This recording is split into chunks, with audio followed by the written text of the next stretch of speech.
किस्मत ने जो दिया है उसे स्वीकार करना सीखो। यह कहानी एक कबूतर अपनी पत्नी कबूतरी को सुनाता है। कबूतर कहता है, हे प्रिय, प्राचीन समय की बात है जब हरे भरे जंगलों और विस्तृत खेतों के बीच बसा ज्वालापुर नामक एक छोटा सा गांव हुआ करता था। इसी गांव में बलराम नाम का एक ग्वाला अपनी पत्नी के साथ सादगी पूर्ण जीवन व्यतीत करता था। उसके पास लगभग 15 से 20 गायें थी, जिन्हें वह प्रतिदिन पास के जंगल में चराने के लिए ले जाया करता था। यह जंगल बहुत ही घना, रहस्यमय और भयावह था, जो मीलों तक फैला हुआ था। वहां पर कई भयंकर और खूंखार जंगली जानवर भी विचरण करते थे, जो कभी भी इंसानों या पशुओं पर हमला कर सकते थे। लेकिन बलराम निडर व्यक्ति था और उसकी हिफाजत के लिए एक ऐसा सांड था जिसका नाम भैरव था। वह देखने में ही इतना विशाल और भयानक था कि बड़े से बड़ा शिकारी जानवर, यहाँ तक कि जंगल का राजा शेर भी उसे देखकर दुम दबाकर भाग खड़ा होता था। इसके अलावा बलराम के पास 2 मजबूत और फुर्ती शिकारी कुत्ते वीरू और कालू भी थे, जो किसी भी खतरे को भांपकर उस पर तुरंत हमला करने में सक्षम थे। बलराम हर दिन अपनी गायों को लेकर जंगल के भीतर बहुत गहराई तक चला जाता, जहां घास हरी भरी और पोषक होती थी। लेकिन गांव के बाकी लोग जंगल के बाहर से ही लकड़ियां, फल फूल इकट्ठा करके अपने काम चलाने में ही संतुष्ट थे। वे कभी भी जंगल के भीतर जाने की हिम्मत नहीं करते थे, क्योंकि वहां खतरनाक जंगली जानवरों का खतरा था। इस कारण से वे ना तो अधिक मूल्यवान लकड़ी एकत्र कर पाते थे और ना ही व्यापार योग्य फल ही मिल पाते थे। हालांकि जब कभी गांव वालों को आवश्यकता पड़ती तो वे बलराम से सहायता मांगते और बलराम उदारता से उनकी मदद कर देता। धीरे धीरे गांव के लोग उसकी मदद पर ही निर्भर होते चले गए और उनमें से कई लोगों ने जंगल के अंदर जाने का साहस जुटाना शुरू कर दिया। उस गांव में एक धनी व्यापारी भी रहता था, जिसका नाम सेठ रघुनंदन प्रसाद था। उसने लकड़ी का कारोबार खोल रखा था, जिसमें वह दूर दराज के जंगलों से लकड़ी मंगवा कर गांव वालों को बहुत ऊंची कीमतों पर बेचा करता था।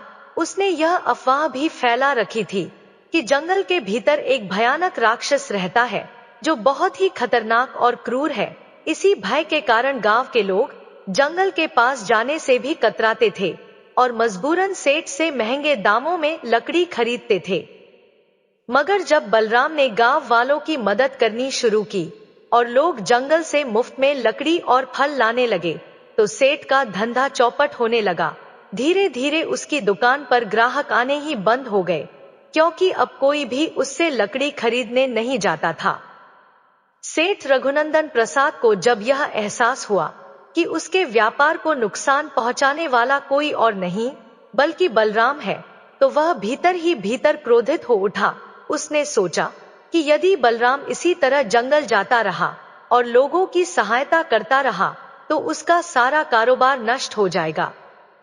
सेठ के पास चंद्रकेतु नामक एक चतुर लेकिन धूर्त मैनेजर था, जो चालाकी से योजनाएं बनाने में माहिर था। उसने सेठ से कहा, मालिक, यह सारा खेल उस ग्वाले बलराम ने बिगाड़ दिया है।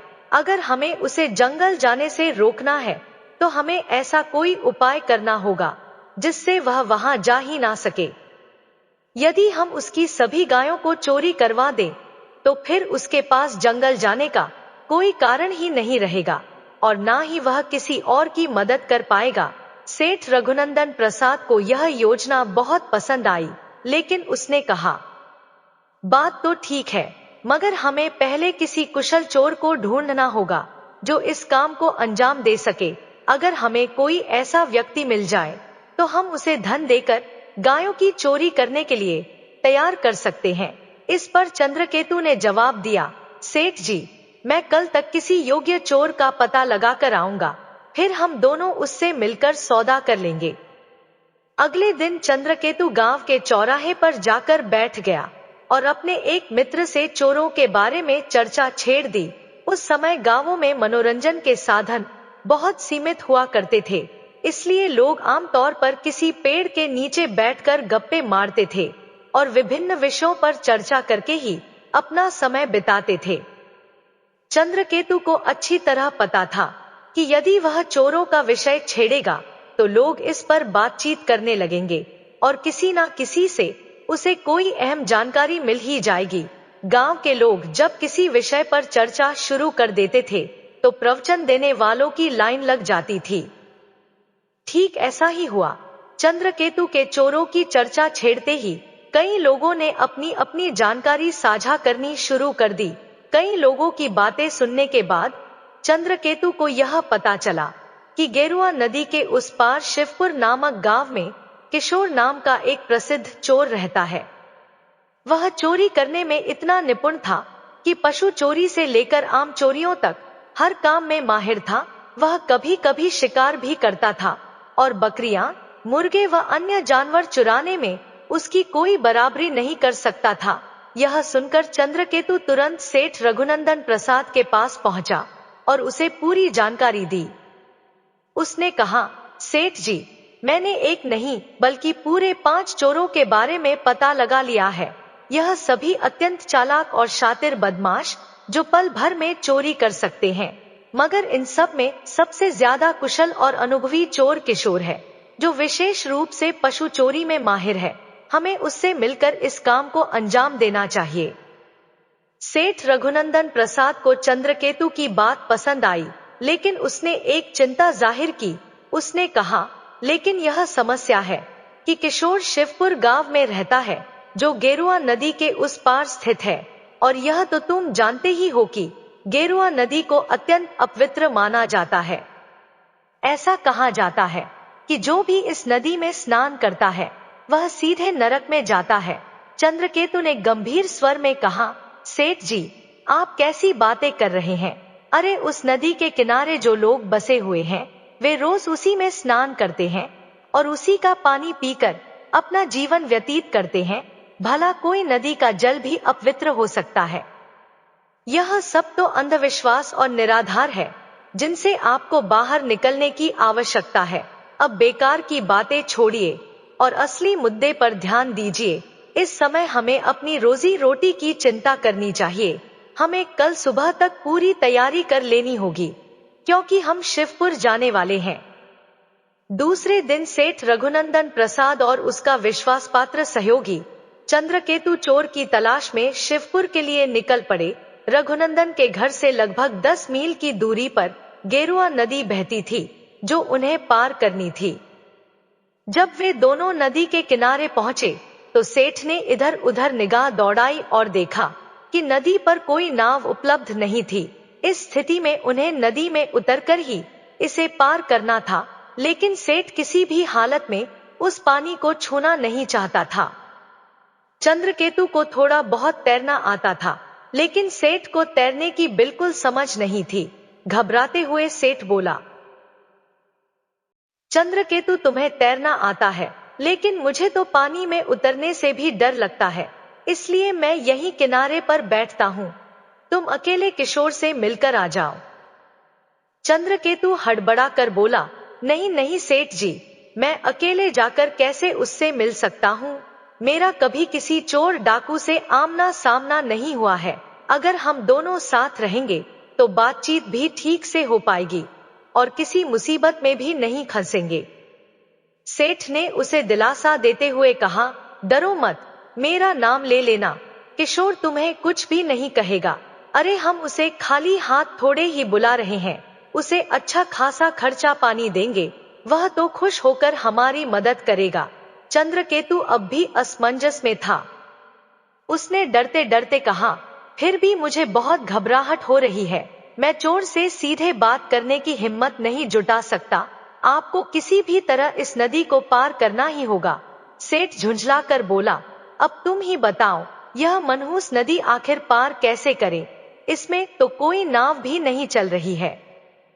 चंद्रकेतु ने चारों ओर नजर दौड़ाई और देखा कि 2 भैंसें नदी के किनारे खड़ी थी और उनका चरवाहा पास के एक पेड़ की घनी छाया में आराम से गहरी नींद में सो रहा था। उसे एक तरकीब सूझी तो वह मुस्कुराते हुए बोला, सेठ जी, हमें नाव मिल गई। सेठ ने चौंक कर कहा, पगला गए क्या? अरे यहाँ दूर दूर तक कोई नाव नजर नहीं आ रही। और तुम कह रहे हो कि नाव मिल गई, कहाँ है वह नाव? चंद्रकेतु ने हंसते हुए कहा, सेठ जी, वह देखिए सामने ही हमारी नाव चल रही है, हमें इसे ही अपनी सवारी बनाना होगा, यह बहन से हमें नदी पार करा देंगी। सेठ गुस्से में तिल मिलाकर बोला, तुम्हारा दिमाग खराब हो गया है क्या? देख नहीं रहे हो चरवाहा पास में सो रहा है, अगर उसकी भैंसों से छेड़छाड़ की तो वह जाग जाएगा और हमें मार देगा। चंद्रकेतु ने निश्चिंत होकर जवाब दिया, आप चिंता ना करें, जब तक वह सो रहा है तब तक हम नदी पार कर जाएंगे, और मान लीजिए कि अगर वह जाग भी गया तो तब तक हम नदी पार कर चुके होंगे, जब तक वह हमारी ओर बढ़ेगा हम शिवपुर पहुंच चुके होंगे। सेठ ने माथा पकड़ लिया और झल्लाकर बोला, तू हमें मरवा कर ही मानेगा, हमें बहते पानी में डुबाने की पूरी योजना बना रखी है। चंद्रकेतु ने मजाकिया अंदाज में कहा, सेठ जी, जब हमारे पास पैसा हो तो हम एक बार यमराज को भी रिश्वत देकर अपनी जान बचा सकते हैं, बस हमें किसी भी तरह इस पार पहुंचना है। सेठ ने लंबी सांस ली और बोला, चल अब जो भी कहेगा मानना ही पड़ेगा। एक बलराम को ठीक करने के लिए ना जाने किन किन लोगों से पाला पड़ रहा है। इसके बाद दोनों ने धीरे धीरे उन भैंसों को नदी में उतार दिया। भैंसे पानी में उतरते ही आगे बढ़ने लगा। सेठ और चंद्रकेतु ने मजबूती से उनकी पूंछ पकड़ ली और उनके सहारे नदी पार करने लगे। चंद्रकेतु ने जिस भैंस की पूंछ पकड़ी थी वह वफादार निकली, वह सीधा उसे नदी पार करा ले गई, मगर सेठ जिस भैंस की पूंछ पकड़े हुए था वह धोखेबाज निकली, वह किनारे से थोड़ी दूर जाते ही वापस मुड़ गई और बीच नदी में आकर पानी में बैठने लगी। सेठ घबराकर चिल्लाया, चंद्रकेतु मैं गया, यह भैंस मुझे पानी में डुबाने पर तुली है। सेठ की जोर जोर से चीखने की वजह से पास में सोया हुआ चरवाहा जाग गया।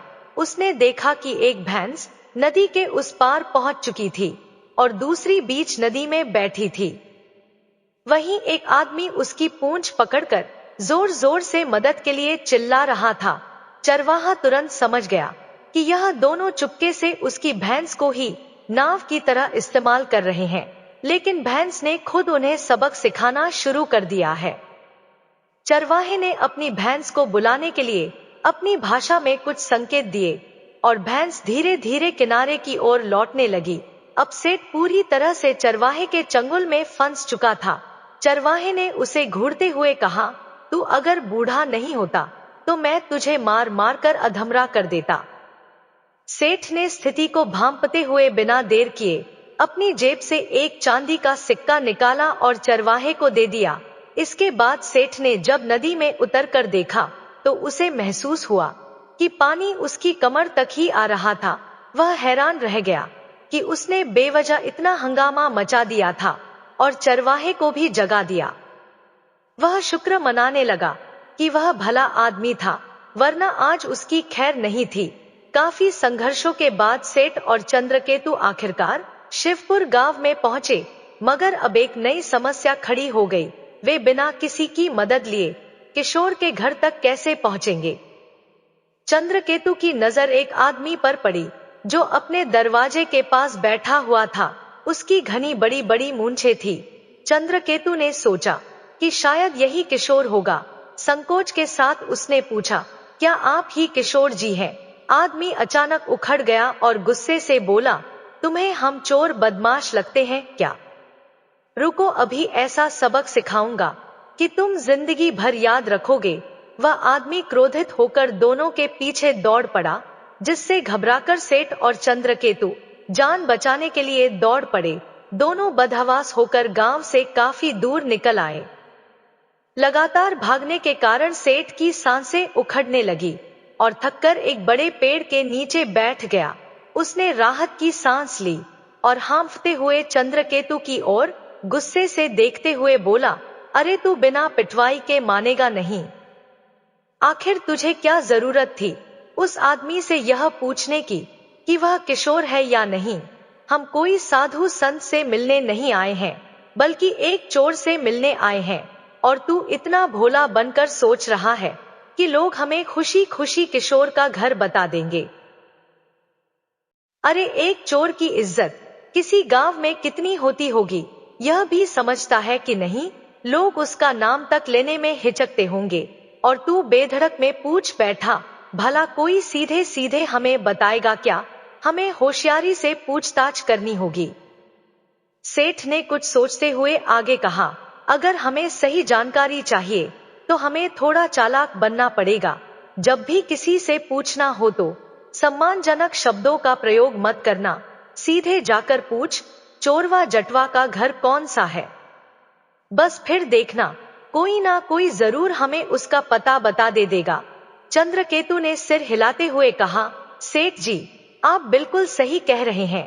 अगर हम सीधे सीधे और सभ्य भाषा में पूछेंगे तो कोई हमें कुछ नहीं बताएगा, हमें उनकी भाषा में ही बात करनी होगी।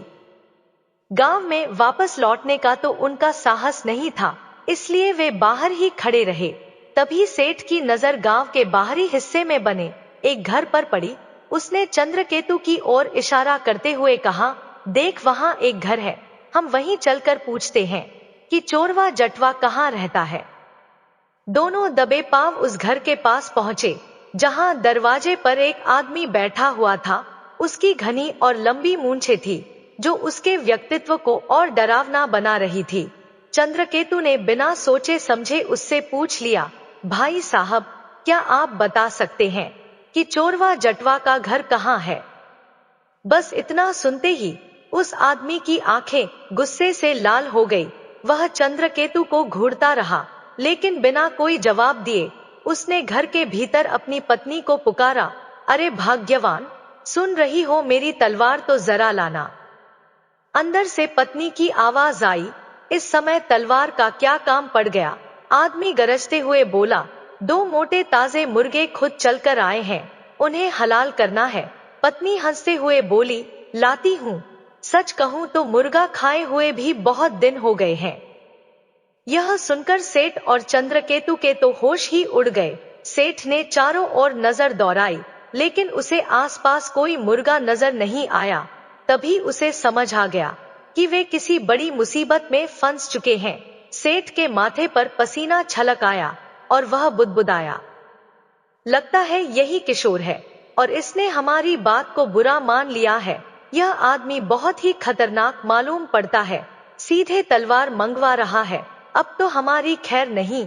तेजी से सोचते हुए सेठ ने चंद्रकेतु का कान खींचा और फुसफुस, अरे यही असली किशोर है।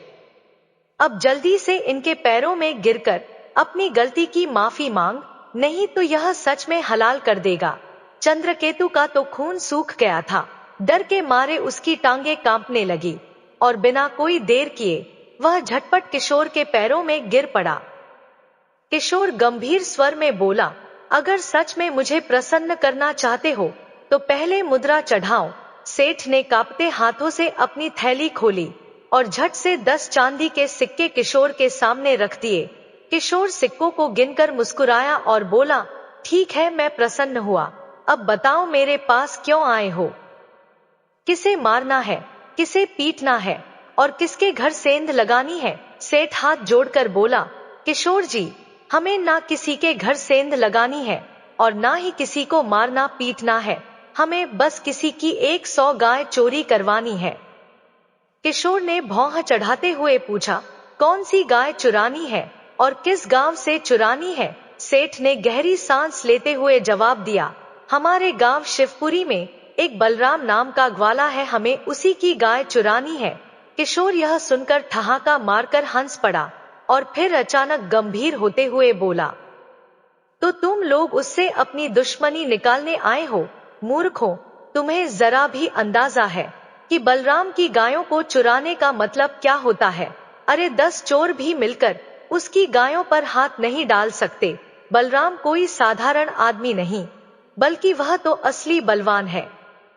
वह अकेले 4 गायों का दूध पी जाता है, और उसकी ताकत का अंदाजा इसी से लगा लो कि वह रोज दिन बैठक करता है, मुकद्दर से खेलता है, और उसके जैसा पहलवान 50 गांवों में भी नहीं मिलेगा।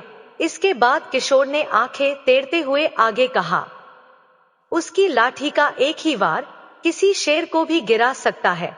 जहां आम लोग जंगल में जाने से डरते हैं, वहां वह निडर होकर शेर की तरह घूमता है। और सुनो, उसके पास एक खतरनाक भैरव भी है, जो हाथी से भिड़ने का ताकत रखता है।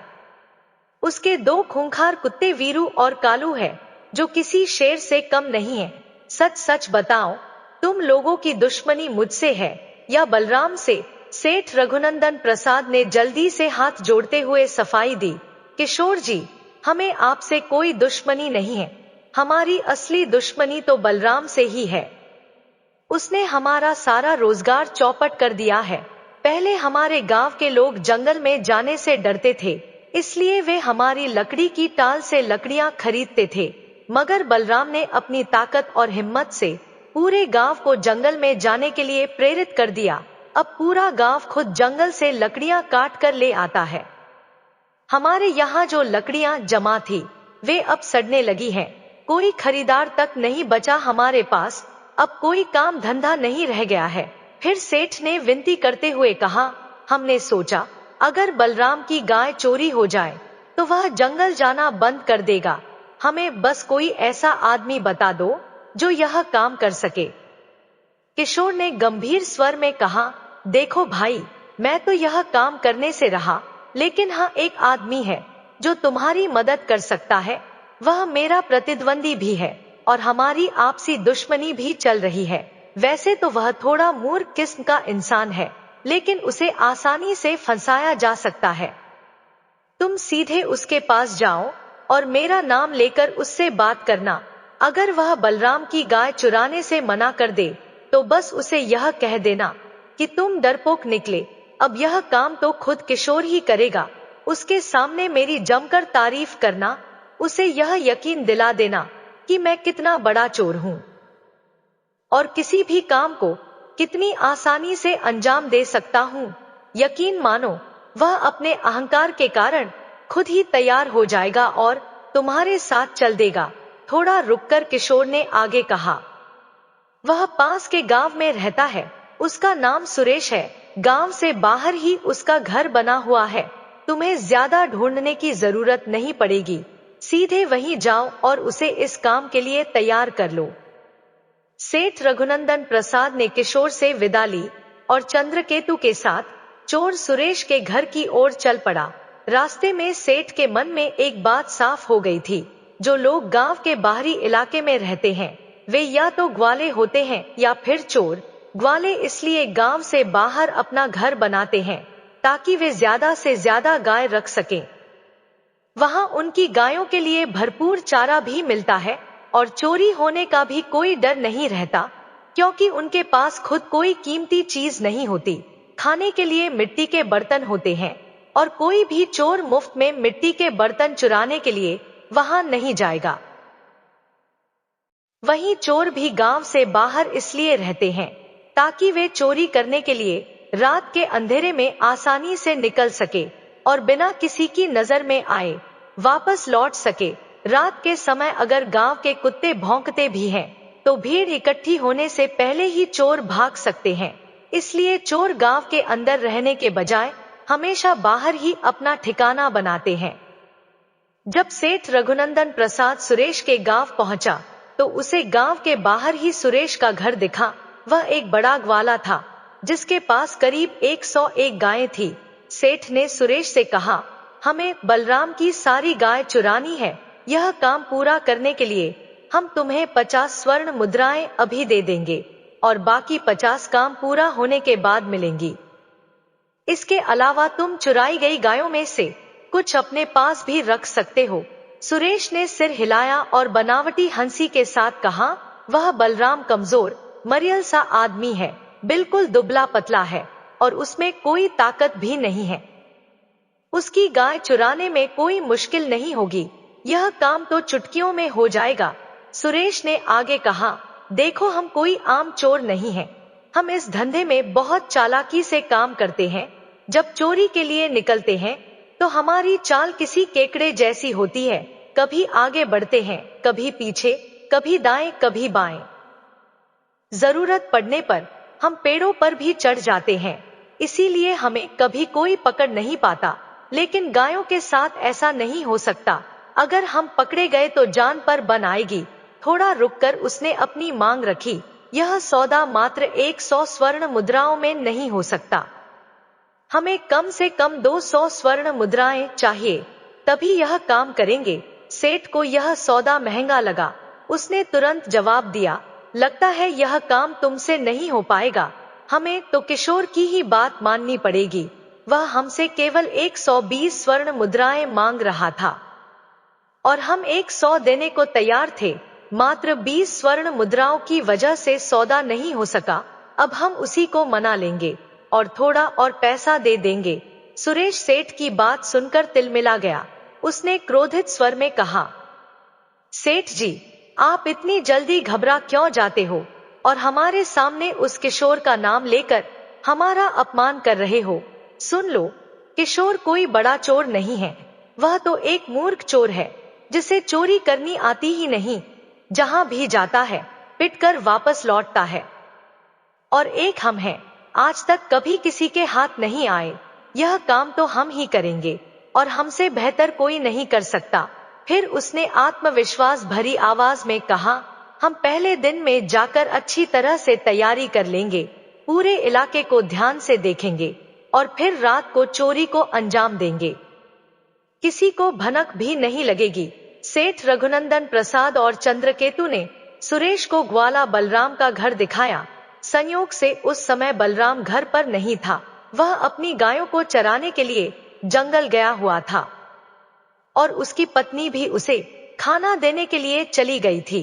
पहले तो वह खाना लेकर नहीं जाती थी क्योंकि बलराम ने उसे मना कर रखा था, लेकिन जब से गांव के अन्य लोग जंगल में जाने लगे तब से बलराम की पत्नी भी साथ जाने लगी। गांव की दूसरी औरतें भी बलराम की पत्नी को लकड़ी लाने की जरूरत नहीं पड़ने देती थी। वे खुद ही लकड़ियां काट कर लाती और उसके घर तक पहुंचा देती। धीरे धीरे बलराम और उसकी पत्नी पूरे गांव के प्रिय बन गए थे। आधी रात होते ही सुरेश चोरी के लिए निकला। जैसे ही उसकी पत्नी नजर चोर पर पड़ी, वह तुरंत सतर्क हो गया और अपने दूसरे साथी को भी चेतावनी दी। अगले ही पल दोनों कुत्ते वीरू और कालू भौंका। सुरेश को अंदाजा नहीं था कि बलराम के घर पर ऐसे भयानक कुत्ते भी मौजूद होंगे। उसे अपनी जान बचाने का भी मौका नहीं मिला और देखते ही देखते वह खुद शिकार बन गया। वह वहां से भागने की कोशिश करने लगा, मगर तेज और खूंखार कुत्तों ने उसे चारों तरफ से घेर लिया और उस पर झपटने लगा। उनकी तेज नुकीले दांतों ने उसकी चमड़ी को नोच डाला और वह दो भयानक कुत्तों के मजबूत जबड़ों के बीच बुरी तरह फंस गया। यह कुत्ते किसी साधारण जानवर से कहीं अधिक खतरनाक थे। उनकी आक्रामकता किसी भूखे शेर से कम नहीं थी। संयोग से इसी बीच बलराम की नींद टूट गई।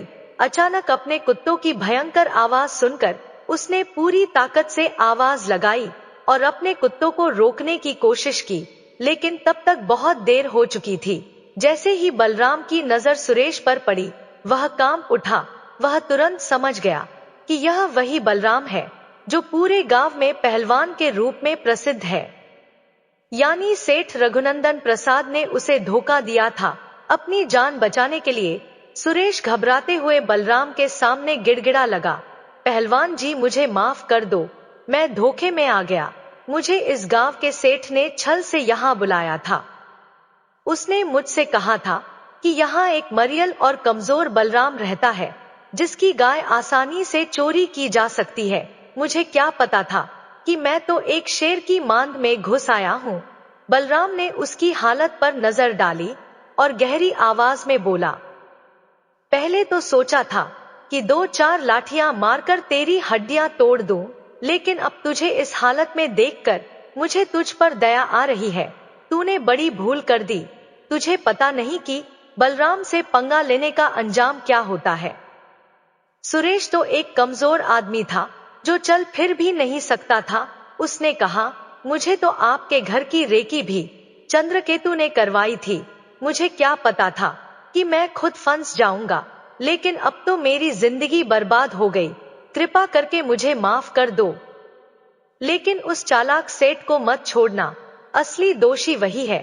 बलराम पहले से जानता था कि सेठ रघुनंदन प्रसाद उसका विरोधी था, मगर यह नहीं समझ पाया था कि वह इतना बड़ा षड्यंत्र रचेगा। धीरे धीरे गांव के लोग भी वहां इकट्ठा होने लगे। सबने मिलकर फैसला किया कि सबसे पहले इस चोर को सबक सिखाया जाए। कुछ लोगों ने सुझाव दिया, इसे पकड़कर गेरुआ नदी के पास जाकर फेंक देते हैं। अगर इसका कोई होगा तो उसे ले जाकर इसका इलाज कराएगा, और अगर नहीं होगा तो यह मर जाएगा, या बच गया तो जिंदगी भर चोरी करने का नाम भी नहीं लेगा। वैसे भी वीरू और कालू ने इसकी ऐसी हालत कर दी है कि अगर यह बच भी गया तो कभी दोबारा चोरी करने की हिम्मत नहीं जुटा पाएगा। अब बारी थी सेठ रघुनंदन प्रसाद और उसके मैनेजर चंद्रकेतु को सबक सिखाने की। गांव वालों ने तय किया कि अगली सुबह सेठ को पकड़कर गांव से 50 कोस दूर किसी दूसरे राज्य में छोड़कर आएंगे, ताकि वह दोबारा लौटने की हिम्मत भी ना कर सके। इधर सेठ को रात में ही खबर मिल रही थी कि चोर पकड़ा गया है, और बलराम के खूंखार कुत्तों ने उसे लगभग अपाहिज बना दिया है। अब सेठ के लिए शिवपुरी में रहना मौत को गले लगाने जैसा था। वह बेहद डर गया और तुरंत चंद्रकेतु से कहा, हमें अभी इसी वक्त गांव छोड़ देना होगा। अगर सुबह तक रुके तो गांव वाले हमें मारकर हमारी खिचड़ी बना देंगे। सेठ हड़बड़ाते हुए अपने घर पहुंचा और घबराई हुई आवाज में अपनी पत्नी से कहा, जल्दी तैयार हो जाओ, हमें आज रात को ही गांव छोड़कर भाग जाना है। पत्नी चौंक गई और हैरान होकर बोली, अचानक इतनी हड़बड़ी क्यों? क्या हुआ? हमें गांव क्यों छोड़ना पड़ेगा? सेठ ने परेशान होते हुए जवाब दिया, मुझसे बहुत बड़ी गलती हो गई है। मैंने बलराम की गाय चोरी करवाने की कोशिश की थी, मगर सब कुछ उल्टा पड़ गया। ना गाय चोरी हुई, ना योजना सफल हुई, उल्टे चोर पकड़ा गया और उसने सब कुछ उगल दिया है। अब पूरा गांव हमारी जान के पीछे पड़ जाएगा। सुबह होते ही वे हमारा घर जला देंगे। हमें अभी निकल जाना होगा, वरना जिंदा नहीं बचेंगे। पत्नी आग बबूला हो गई और गुस्से से बोली, तुमने हमेशा गलत काम ही किए। गांव वालों को जंगल जाने से रोकने के लिए उन्हें राक्षस का डर दिखाते रहे और अपनी सड़ी गली लकड़ियां ऊंची कीमत में बेचते रहे। अब जब लोगों ने जंगल जाना शुरू कर दिया तो तुम्हारा धंधा चौपट हो गया। तो क्या यही एकमात्र उपाय बचा था कि तुम चोरी करवाने लगो? क्या इस दुनिया में कोई और धंधा नहीं था? सेठ बौखला गया और चिल्लाया, यह वक्त भाषण सुनने का नहीं है, अभी हमें भागना होगा।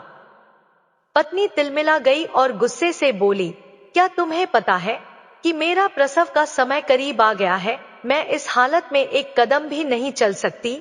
सेठ ने झुंझला कर कहा, तो यहीं रहकर मरो। मैं अब कभी लौटकर यहाँ नहीं आऊंगा। मुझे खुद नहीं पता कि कहाँ जाऊंगा, लेकिन मैं यहाँ नहीं रुक सकता। पत्नी की आंखों में आंसू आ गए। वह दुखी होकर बोली, भगवान ने हमें शादी के 30 साल बाद संतान का सुख दिया, लेकिन तुम्हारे कुकर्म की वजह से तुम अपने ही बच्चे का चेहरा तक नहीं देख पाओगे। सेठ ने जल्दी से अपना सामान समेटा और कहा, कृपा करके मेरे साथ चलो, वरना गांव वाले तुम्हें भी जिंदा जला देंगे। पत्नी ने गहरी सांस लेते हुए शांत स्वर में कहा, गांव वाले तुम जैसे निर्दय नहीं हैं। मुझे यकीन है कि वे मुझे कोई नुकसान नहीं पहुंचाएंगे। हाँ, अगर तुम यहीं रुके तो शायद मैं भी मारी जाऊं, लेकिन अगर मैं अकेली रही तो सब मेरी मदद करेंगे। सेठ ने देखा कि उसकी पत्नी अब उसके साथ जाने के लिए तैयार नहीं थी। वह खुद को असहाय महसूस करने लगा। आखिरकार वह अपने मैनेजर चंद्रकेतु को साथ लेकर रात के अंधेरे में गांव छोड़कर भाग निकला। सुबह होते ही गांव वालों ने सेठ के घर को चारों तरफ से घेर लिया। उनके चेहरों पर गुस्से की लकीरें खींची हुई थी, और उनमें से कुछ तो इतने उग्र थे कि उन्होंने तुरंत आग लगाने की मांग उठाई। एक आदमी चिल्लाया, सेठ के घर में आग जला देना चाहिए, यही इसका सही अंजाम होगा। भीड़ उत्तेजित होकर घर की तरफ बढ़ने लगी। तभी अंदर से दाई तेजी से बाहर आई और ऊंची आवाज में बोली, अरे क्या तुम सब पागल हो गए हो? क्या कर रहे हो? सेठ तो रात के अंधेरे में ही घर छोड़कर भाग चुका है। यहाँ सिर्फ सेठानी है और वह भी इस समय प्रसव पीड़ा से गुजर रही है। क्या तुम इतने निर्दय हो गए हो कि एक गर्भवती स्त्री को भी जला दोगे? दाई की बात सुनकर बलराम ने तुरंत हस्तक्षेप किया। उसने हाथ उठाकर गांव वालों को शांत किया और गंभीर स्वर में बोला, हम सेठानी से कोई दुश्मनी नहीं रखते। वह इस समय संकट में है और ऐसी स्थिति में हमें उसकी मदद करनी चाहिए, ना कि उसे तकलीफ पहुंचाना चाहिए। यह कहकर बलराम ने अपनी पत्नी को सेठानी के पास भेज दिया ताकि वह उसकी देखभाल कर सके। कुछ ही दिनों बाद सेठानी ने एक सुंदर पुत्री को जन्म दिया और बलराम के घर में भी पुत्र रत्न का जन्म हुआ। वह बच्चों को देखकर संतुष्ट और प्रसन्न रहने लगी। दिन बीतते गए, बच्चे धीरे धीरे बड़े होने लगे और देखते ही देखते करीब 1 वर्ष गुजर गया। लेकिन इस दौरान सेठ का कोई अता पता नहीं चला। एक दिन जब सेठानी का हौसला जवाब देने लगा तो उसने बलराम से आग्रह किया, भैया जी, क्या आप सेठ के बारे में कोई खबर लगवा सकते हैं? पता नहीं वह कहाँ है, जिंदा भी है या नहीं। बलराम ने उसे दिलासा देते हुए कहा, चिंता मत करो, मैं जल्द ही पता करवाता हूँ कि सेठ कहाँ छिपा हुआ है। उसे ढूंढकर तुम्हारे पास लाने की पूरी कोशिश करूंगा। इसके बलराम ने गांव के कुछ लोगों से कहा, देखो, सेठ भले ही अच्छा आदमी नहीं था, लेकिन आखिरकार वह इसी गांव का था। अब इतने दिन हो गए और उसकी कोई खबर नहीं आई। उसकी पत्नी दिन रात दुखी रहती है और हमें उसका यह दुख देखा नहीं जाता। हमें उसके बारे में पता लगाना चाहिए। गांव वालों ने हामी भरते हुए कहा, ठीक है भैया, हम जल्दी ही सेठ का पता लगाने की कोशिश करेंगे। करीब 1 सप्ताह बाद गांव का एक आदमी भागता हुआ आया और हांफते हुए बोला, भैया, बुरी खबर है, सेठ अब इस दुनिया में नहीं रहा। बलराम चौंक उठा। क्या, कैसे? आदमी ने बताया, उस रात जब सेठ और उसका मैनेजर भागकर जंगल में गए थे, तब वे दोनों एक भूखे शेर के शिकार बन गए। शेर ने उन्हें मार डाला। बलराम ने गहरी सांस ली और गंभीर स्वर में कहा, यह खबर मुझे बताना ठीक था, लेकिन इसे सेठानी से मत कहना। अगर उसे यह पता चला तो सदमे से उसकी जान भी जा सकती है। इस बात को जितना हो सके छिपा कर रखना, क्योंकि दीवारों के भी कान होते हैं और एक ना एक दिन यह बात उसके कानों तक पहुंच ही जाएगी। वह आदमी बोला, चिंता मत करो भैया, हम इस बात का जिक्र किसी से नहीं करेंगे, यह राज ही रहेगा। बलराम ने सेठानी से यह खबर छुपा ली। जब भी सेठानी उससे पूछती कि सेठ का कोई पता चला या नहीं, तो बलराम हर बार उसे बहला देता, मैं पता लगवा रहा हूँ, लेकिन अब तक कोई जानकारी नहीं मिली। सेठानी उदास होकर कहती, हो सकता है कि वह किसी और जगह बस गया हो। वैसे भी वह बहुत भला आदमी नहीं था, आशिक मिजाज भी था। शायद किसी दूसरी औरत के साथ भागकर विवाह कर लिया हो। इसके बाद वह गहरी सांस लेकर कहती, लेकिन फिर भी मेरा यह सोचकर दुखी होता है कि वह जिंदा रहे, वरना वैसे आदमी का मुंह देखना भी किसी पाप से कम नहीं। देखो, एक तुम हो और एक वह था। तुम जानते थे कि उसने तुम्हारी गाय चोरी करवाने के लिए अपराधियों को बुलाया था, तुम्हारे खिलाफ हमेशा बुरी सोच रखी थी, फिर भी तुमने उसकी पत्नी और बेटी को अपने घर में सहारा दिया। मैं तुम्हारे इस उपकार का बदला कैसे चुकाऊंगी? मुझे तो समझ ही नहीं आता कि मैं तुम्हारी यह कृपा कैसे उतारूं। बलराम मुस्कुराया और शांत स्वर में बोला, सेठानी, इसे उपकार मत समझो, मैं कोई एहसान नहीं कर रहा, बल्कि यह पिछले जन्म का ऋण चुका रहा हूँ।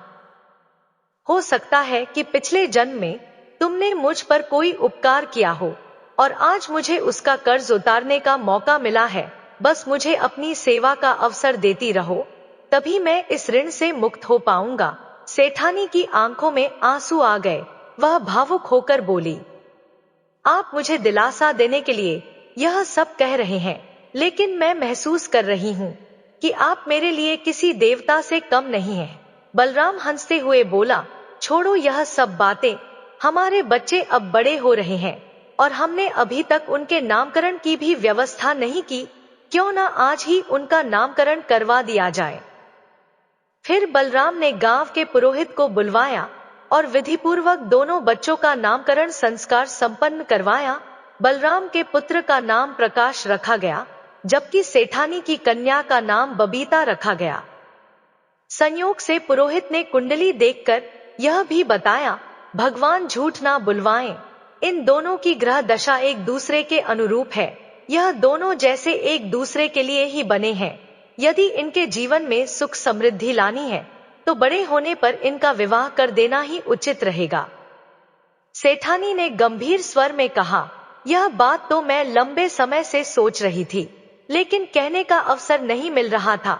अब जब स्वयं पंडित जी ने यह भविष्यवाणी कर दी है तो क्यों ना हम अभी ही इन दोनों का विवाह करा दें।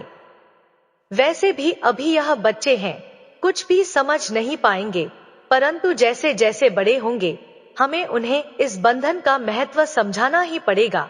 पंडित जी को तो बस अपनी दक्षिणा से मतलब था। उन्होंने फटाफट विवाह की रस्म पूरी करवा दी। मंत्रों के उच्चारण के बीच फेरे संपन्न कराए गए, शंखनाद हुआ और सभी देवी देवताओं के जयकार गूंज उठे। समय अपनी गति से आगे बढ़ता रहा। धीरे धीरे दोनों बच्चे बड़े हुए और देखते ही देखते 11 साल के हो गए। सेठानी अब पहले की तुलना में काफी बूढ़ी हो चली थी। एक दिन अचानक उसकी तबीयत बिगड़ गई। उसे महसूस हुआ कि अब उसके जीवन का अंत समीप आ चुका है। उस अवस्था में बलराम उसके पास आया और गंभीर स्वर में बोला, सेठानी, मैं आज तुम्हें एक ऐसा राज बताने जा रहा हूं जिसे मैंने अब तक छुपा कर रखा था। जिस दिन सेठ घर से भागा था उसी रात जंगल में उसकी मृत्यु हो गई थी। उसे किसी आदमी ने नहीं बल्कि एक भूखे शेर ने अपना शिकार बना लिया था, परंतु मैं तुम्हें विधवा के रूप में नहीं देखना चाहता था, इसलिए यह सत्य इतने वर्षों तक छुपाए रखा। सेठानी ने हल्की हंसी के साथ कहा, भैया, यह राज तो मुझे पहले ही पता चल गया था। जिस दिन गांव के किसी व्यक्ति ने तुम्हें यह खबर बताई थी उस दिन मैं भी पास में खड़ी होकर चुपचाप सुन रही थी। जब आपने कहा था कि सेठानी से मत बताना वरना वह दुख से मर जाएगी, तभी मैंने निर्णय कर लिया था कि मैं भी अनजान बनने का नाटक करूंगी। मैंने सब कुछ जानते हुए भी खुद को अज्ञानी दिखाया ताकि तुम्हारी भावना को ठेस ना पहुंचे। उसने गहरी सांस लेते हुए आगे कहा, अब मेरा अंतिम समय आ गया है। बस एक ही अनुरोध है, मेरी बेटी का ख्याल रखना, उसे कभी अकेला मत छोड़ना। इतना कहकर सेठानी ने अपनी आंखें मूंद ली और दुनिया को अलविदा कह दिया। बलराम ने पूरी विधि विधान से उसका अंतिम संस्कार किया। लेकिन जीवन सदा एक जैसा नहीं रहता। समय के साथ सब कुछ बदल जाता है। जैसे कोई पहलवान हमेशा ताकतवर नहीं रह सकता, वैसे ही कोई कमजोर व्यक्ति सदा कमजोर भी नहीं रहता। बलराम के सबसे विश्वसनीय साथी उसके कुत्ते वीरू और कालू और सांड भैरव अब बूढ़े हो चुके थे, परंतु जंगल के जंगली जानवरों के बीच उनका खौफ अब भी बरकरार था। एक दिन जंगल में भयानक मुठभेड़ हो गई। शेरों के एक झुंड ने अचानक हमला कर दिया। बूढ़े कुत्ते अब कमजोर पड़ चुके थे और शेरों के सामने टिक नहीं पाए। वे उनके शिकार बन गए। उनकी सहायता के लिए गया सांड भैरव भी उसी दिन जंगल में हमेशा के लिए खो गया। बलराम जैसे तैसे अपनी गायों को बचाकर गांव वापस ले आया, लेकिन इस घटना के बाद उसकी हिम्मत पूरी तरह से टूट गई। अब वह कभी भी जंगल जाने की हिम्मत नहीं जुटा सका। गांव के अन्य लोग भी इस भयावह घटना से डर गए और जंगल की ओर जाना लगभग बंद ही कर दिया। हालांकि बलराम ने कुछ समय बाद एक नया सांड और 4 नए कुत्ते पाल लिए थे, लेकिन उन्हें जंगल में जाने लायक बनने में कम से कम 1 साल का समय लगना तय था। इस दौरान बलराम ने अपनी गायों को जंगल के बजाय गांव के पास ही चराने का फैसला किया। किसी तरह उसका काम चलता रहा, लेकिन अब वह जंगल की ओर रुख करने से हमेशा बचने लगा। समय बीता गया, बलराम की सेहत धीरे धीरे बिगड़ने लगी। एक दिन जब उसे लगा कि अब उसके बचने की कोई उम्मीद नहीं है, तो उसने अपने बेटे, बहू और पत्नी को अपने पास बुलाया। उसका बेटा प्रकाश अब 14 साल का हो चुका था परंतु उसे अब तक यह पता नहीं था कि उसके साथ रहने वाली लड़की उसकी पत्नी है। यही स्थिति उस लड़की की भी थी, वह भी इस रिश्ते से पूरी तरह अनजान थी।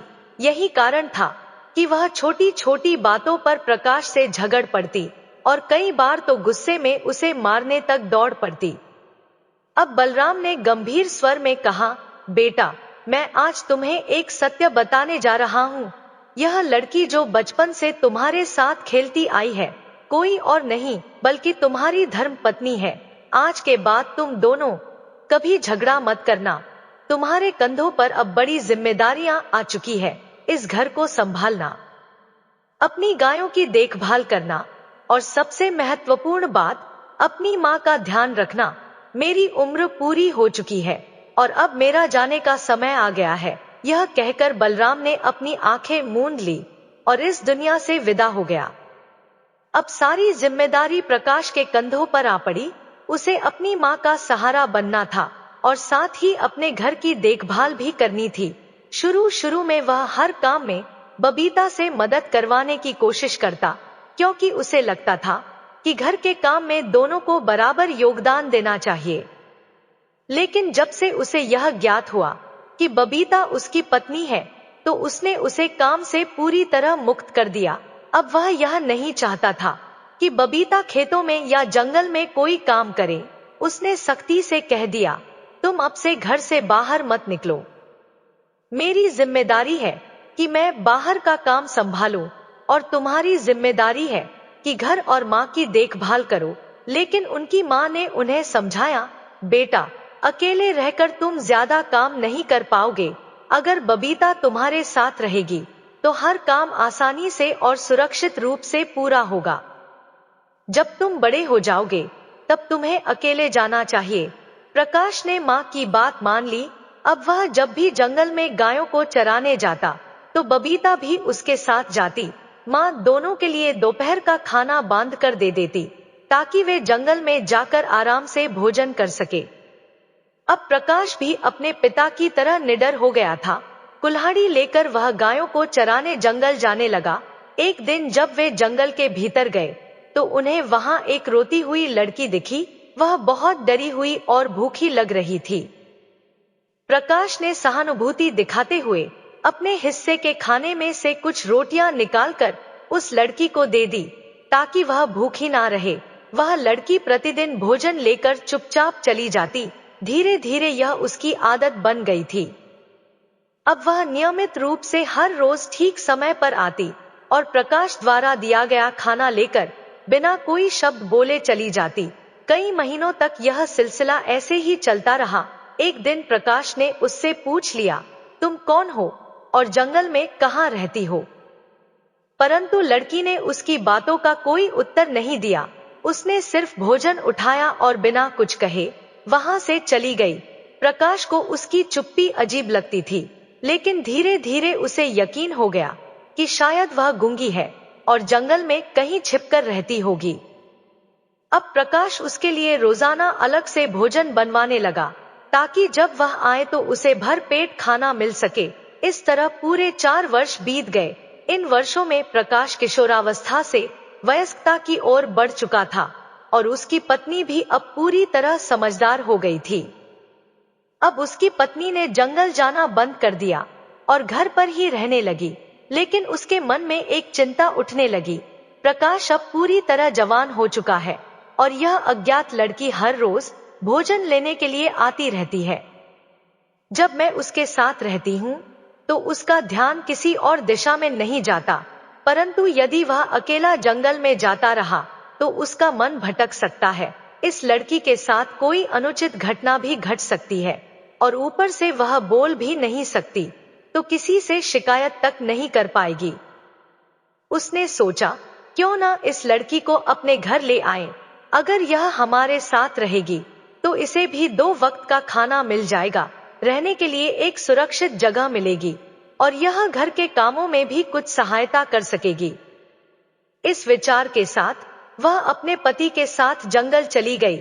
हमेशा की तरह लड़की नियत समय पर आई और भोजन पाकर वापस जाने लगी। तभी प्रकाश की पत्नी ने उसे रोकते हुए कहा, बहन, तुम जंगल में अकेली रहती हो, यह ठीक नहीं है, हमारे साथ चलो। हम तुम्हें रोज दोनों वक्त भरपेट भोजन देंगे, अच्छे कपड़े देंगे और रहने के लिए एक सुरक्षित घर भी देंगे। लड़की ने उसकी बातें सुनी, लेकिन कोई प्रतिक्रिया नहीं दी। उसने ऐसे मौन धारण कर लिया जैसे उसने कुछ सुना ही नहीं। हमेशा की तरह वह अपना भोजन समाप्त कर चुपचाप वहां से चली गई।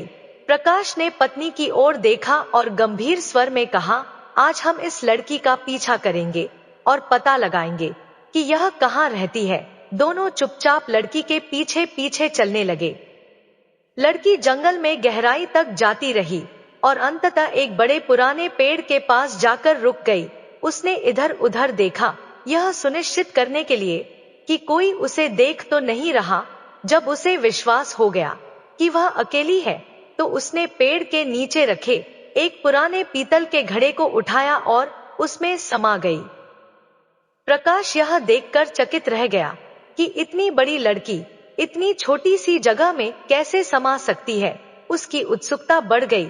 वह अपनी पत्नी के साथ धीरे धीरे उस घड़े के पास पहुंचा। वहां पास में ही एक और छोटा घड़ा पड़ा था, जिसका मुंह अच्छी तरह से बंद किया गया था। प्रकाश ने उस छोटे घड़े को उठाया और सोचा, जरूर इसमें कोई धन दौलत छिपी होगी। यदि हमें यह मिल जाए तो हम अमीर हो सकते हैं। जिज्ञासा में आकर प्रकाश ने घड़े का ढक्कन खोल दिया। जैसे ही ढक्कन खोला, उसमें से एक विकराल जिन्न प्रकट हुआ, जो क्रोधित होकर जोर से गरज उठा, अरे दुष्टों, तुमने मुझे इतने वर्षों तक बंद कर रखा था, अब मैं तुम दोनों को जीवित नहीं छोड़ूंगा। प्रकाश और उसकी पत्नी घबरा गए। तभी अचानक उस बड़े घड़े से वह लड़की बाहर निकली और जिन्न के सामने खड़ी हो गई। उसने धीमे और शांत स्वर में कहा, बापू, इन्हें छोड़ दो। इसके बाद जिन्न ने प्रकाश को अनगिनत सोने के घड़े दे दिए और वे समृद्ध जीवन जीने लगे। मित्रों, फिलहाल हमारी कहानी यहीं समाप्त होती है। मित्रों, हमारे किस्मत में जो होता है वह हमें मिल जाता है और हमें भगवान की मर्जी समझकर स्वीकार करना चाहिए। मित्रों, कहानी कैसी लगी कमेंट करके जरूर बताएं। वीडियो को लाइक शेयर करें और हमारे चैनल को सब्सक्राइब करें। धन्यवाद।